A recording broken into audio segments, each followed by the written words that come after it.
Hi friends, welcome back. So we've got an update on Tesla Optimus robot.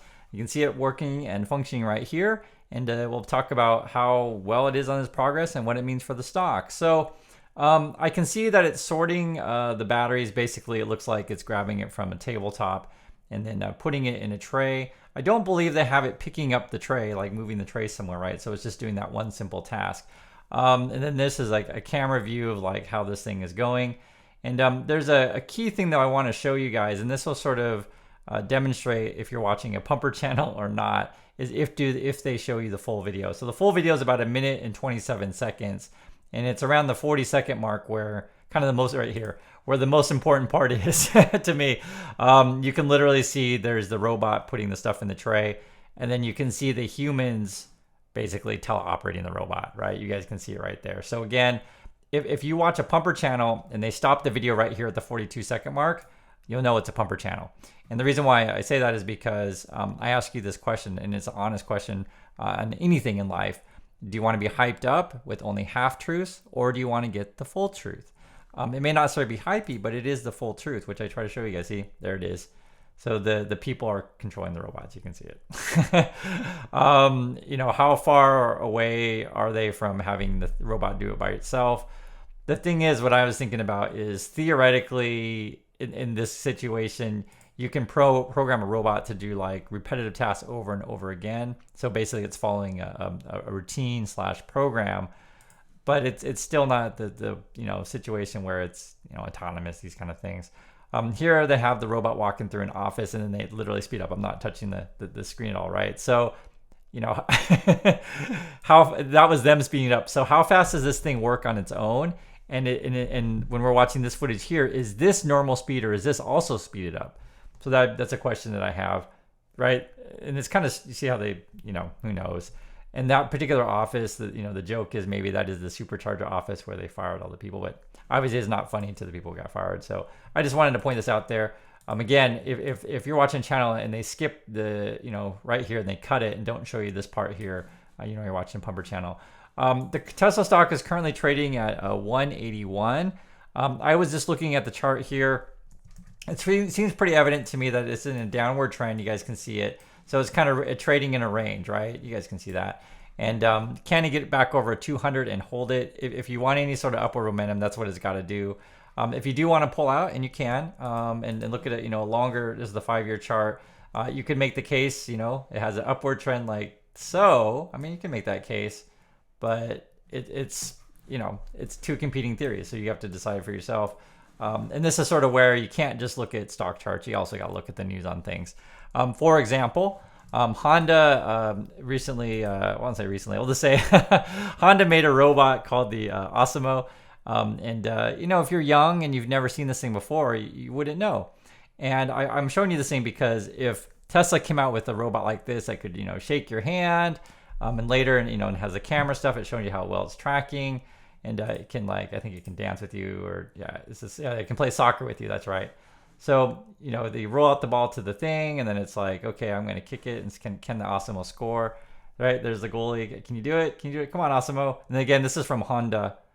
Let's see if it can do it. So it kicks it right between. So, he's just playing with it and let it score, of course, but it can still kick the ball. Now, can it block it? I'm actually not sure. Let's see here. All right, can you do it, Osimo? Come on, Osimo. Can you do it? Oh, nope, you can still score an Osimo.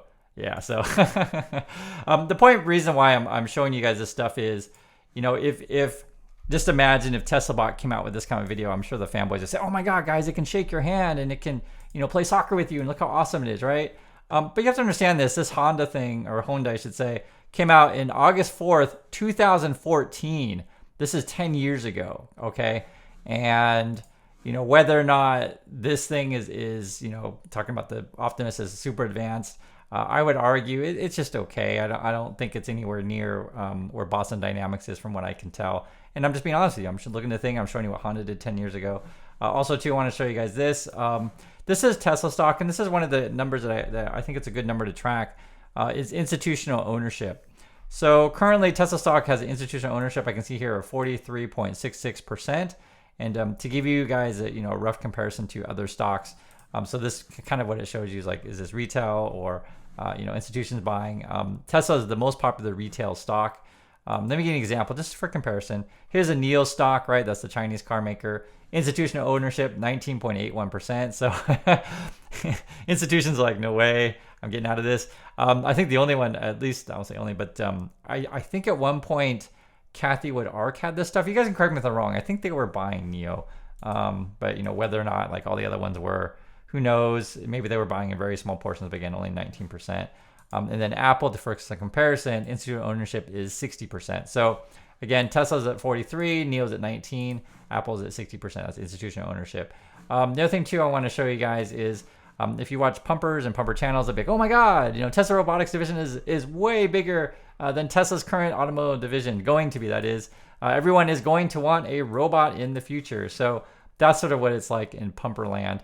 And if you understand the history of this stuff, Tesla's been talking about this autonomous stuff since 2016. That's like, was that 8 years ago already now, right? So, this isn't like they just announced it and suddenly we're, being mean on our timelines. We've been pretty patient, right? The thing is, though, if someone keeps telling you that something's coming and it never does, I mean, there's only a certain point where you're just like, okay, I'm going to stop believing you now, right? And that's why I show you what was Honda doing 10 years ago, right? And then what is Tesla doing now? And it looks like, again, they're still using like teleoperators. You guys can literally see it in the video right there. Also, too, remember there was a thing that came out recently where one of the, was it Tesla Bear, she called it, was saying, hey, the stock is only worth $14. Especially, and he's even suggesting they could go bust, especially if their EV/autonomous stuff doesn't work. So how is their autonomous stuff doing, the FSD things? This was a question that someone posed on the channel in the community. How well could it handle the code until the foundation cracks? Roundabout. So let's have it. Then they got to restart all over again, right? Which is essentially what happened with version 12. Yeah. When he threw out the code for a full video train and neural net. Yeah. Which has been the sort of quantum leap that we needed.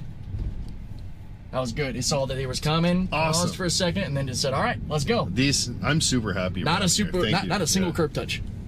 Yeah. That even the tires sort of getting into the nook of the curb that I'm usually feeling for. That was great.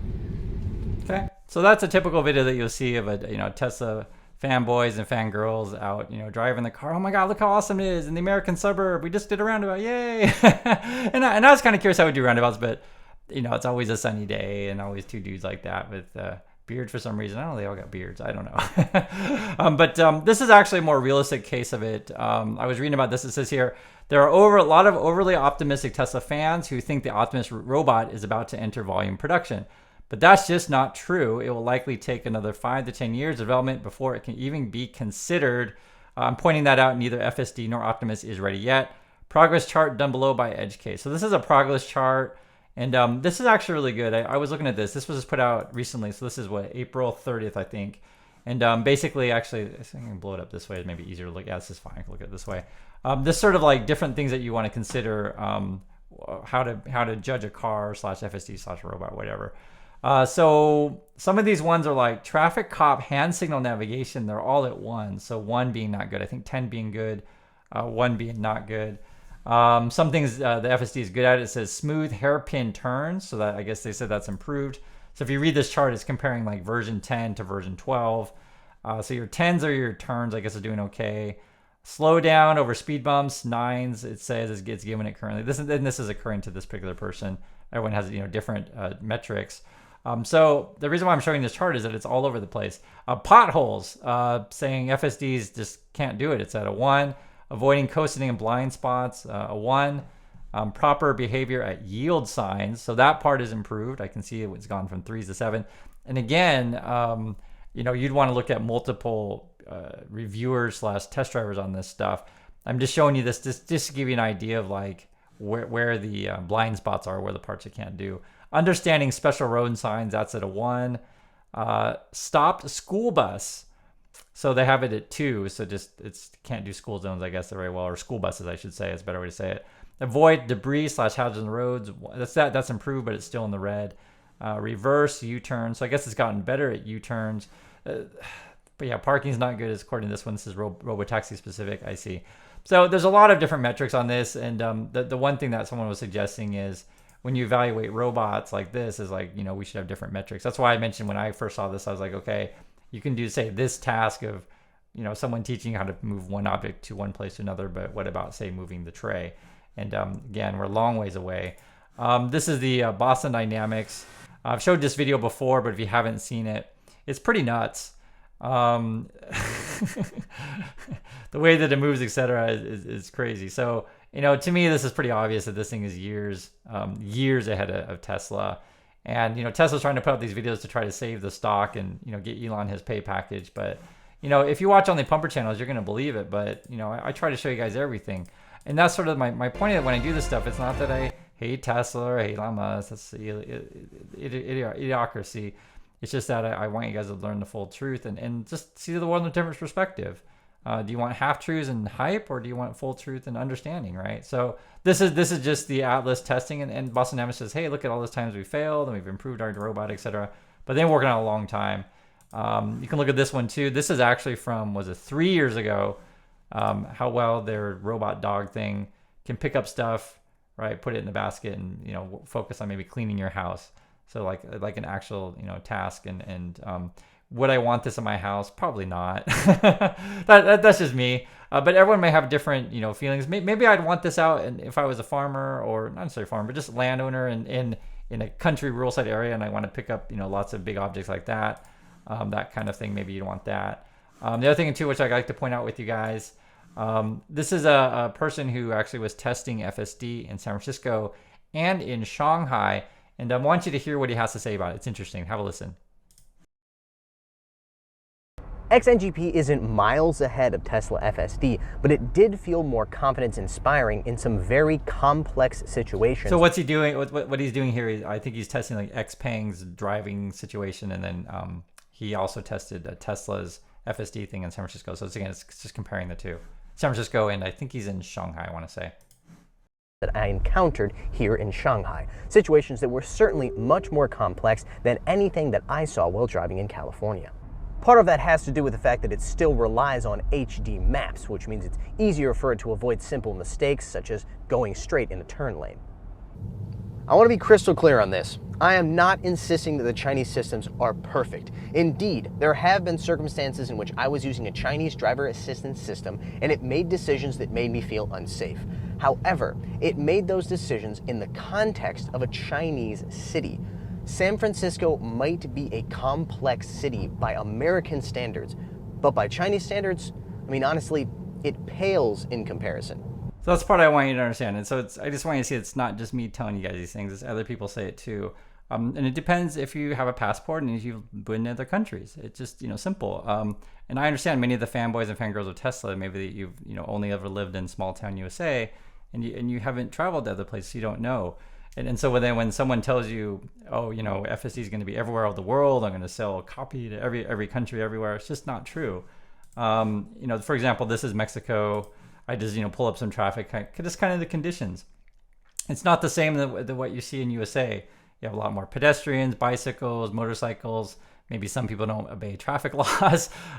It's just what it is. You got buses everywhere, right? It's a different. And you know, this is probably this environment I'm showing you. This is Mexico here. This would probably be closer to San Francisco, but San Francisco doesn't have nearly the bicycle and motorcycle type of traffic, right? You guys can see it.